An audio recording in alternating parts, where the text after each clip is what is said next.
Hello friends, ఇవాళ మనం చేయబోయే రైస్ సాంబార్ రైస్. ఎలాంటి కూరలు లేనప్పుడు చాలా ఈజీగా చేసుకుంటారు రైస్. దీనికి కావాల్సింది ఒక బౌల్ తీసుకొని ఒక 2 కప్పుల రైస్కు ఒక హాఫ్ కప్పు కందిపప్పు వేసుకొని 2 టైమ్స్ బాగా కడగాలి. కడిగి మనం రేషన్ బియ్యంతో చేయొచ్చు, మనం ఇంట్లో వాడుకునే బియ్యంతో చేయొచ్చు.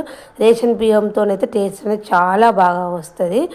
2 టైమ్స్ కడిగాక దీనిలోకి 1 కప్పు రైస్కు 4 వంతు వాటర్ పోసుకోవాలి. ఎందుకంటే రైస్ పప్పు కలిపి మనము ఉడకబెడుతున్నాం కాబట్టి మెత్తగా ఉడకడానికి 4 వంతులు పోసుకోవాలి. 8 కప్పుల వాటర్ పోసుకోవాలి. వాటర్ పోసుకొని మనం ఇది రైస్ అనేది రెడీ చేసుకొని పక్క పెట్టుకోవాలి. మనము ఇప్పుడు సాంబార్ రైస్కు వెజిటేబుల్స్ అన్నీ రెడీ చేసుకోవాలి. దీనికి కావాల్సింది క్యాప్సికమ్, క్యారెట్, టమాటా, ఆలుగడ్డ, ఆనియన్స్, పచ్చిమిర్చి, కొత్తిమీర, చిక్కుడుకాయ అన్నీ వేసుకొని కట్ చేసుకొని పెట్టుకున్నాం. మనం రైస్ అనేది ఈ విధంగా ఉడికించుకొని పెట్టుకోవాలి. ఇట్లా రైస్ అనేది ఉడికించుకొని పక్కకు పెట్టుకొని చల్లార్చుకోవాలి. మనం 1 కప్పు చింతపులుసు అనేది చిక్కగా పెట్టుకోవాలి. దీనిలోకి 1 స్పూన్ సాంబార్ మసాలా, 1 స్పూన్ ఉప్పు, దీనికి తగినంత కారము, 1 స్పూన్ కారము, చిటికెడు పసుపు వేసుకోవాలి. చిటికెడు పసుపు వేసుకున్న తర్వాత దీనికి 1 స్పూన్ కారం వేసుకోవాలి. మనం ఇవన్నీ వెజిటేబుల్స్ ఏవి ఇంట్లో అందుబాటులో ఉంటే వాటి వెజిటేబుల్తో చేసుకోవచ్చు. మనం ఏ వెజిటేబుల్తో చేసుకున్నా బాగానే వస్తుంది. 1 స్పూన్ కారం వేసుకున్న తర్వాత ఒకసారి దీన్ని బాగా కలుపుకోవాలి. కలుపుకున్న తర్వాత స్టవ్ ఆన్ చేసి ప్యాన్ పెట్టుకోవాలి. మనం రైస్ని ఒకసారి కలుపుకోవాలి. రైస్ అనేది మనకు చల్లారిపోయింది. ఒకసారి కలుపుకుంటే మనకు వేడి మీద కలుపుకుంటే మనకు రైస్ అనేది మెత్తగా మంచిగా వస్తుంది. స్టవ్ ఆన్ చేసి ప్యాన్ పెట్టుకొని 3 స్పూన్స్ ఆయిల్ వేసుకోవాలి.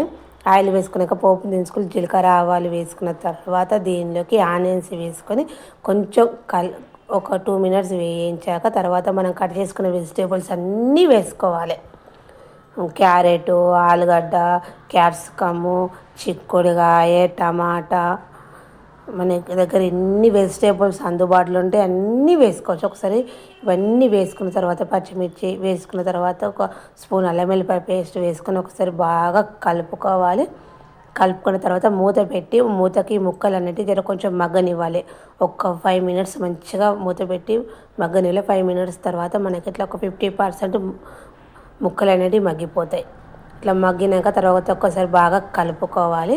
కలుపుకున్న తర్వాత దీనిలోకి మనం ఇంతకుముందు చింతపులుసు కలిపి పెట్టుకున్నాం కదా మసాలాలు, అవి పోసుకొని 1 గ్లాసు వాటర్ పోసుకొని కలుపుకొని మూత పెట్టుకొని ఉడికించుకోవాలి. 10 మినిట్స్ బాగా ఉడికించుకోవాలి. మనకు ముక్కలకు ఈ మసాలా పులుసు అని పట్టేటట్టు బాగా ఉడికించుకున్న తర్వాత 10 మినిట్స్ తర్వాత మనం ఇంతకుముందు రైస్ అనేది రెడీ చేసుకొని పెట్టుకున్నాం కదా, ఆ రైస్ అనేది దాంట్లోకి వేసుకొని కలుపుకొని దగ్గరికి వచ్చే వరకు కలిసిన తర్వాత కొంచెం కొత్తిమీర వేసుకొని కలుపుకోవాలి. కొత్తిమీర వేసుకొని ఇట్లా కలుపుకొని మూత పెట్టుకొని రైస్ అనేది మన పులుసుకు అంతా దగ్గరికి వచ్చే వరకు చూసుకోవాలి. మనకి ఇట్లా దగ్గరికి వచ్చింది కాబట్టి మనకు సాంబార్ రైస్ అనేది రెడీ అయిపోయింది.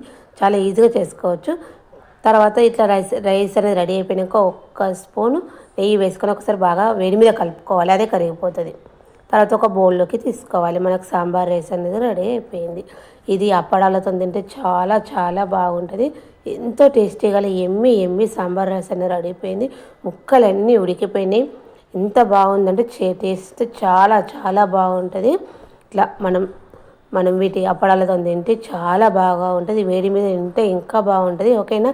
బాయ్ ఫ్రెండ్స్, ఒకసారి మీరు ట్రై చేసి చూడండి. చాలా ఈజీ రెసిపీ.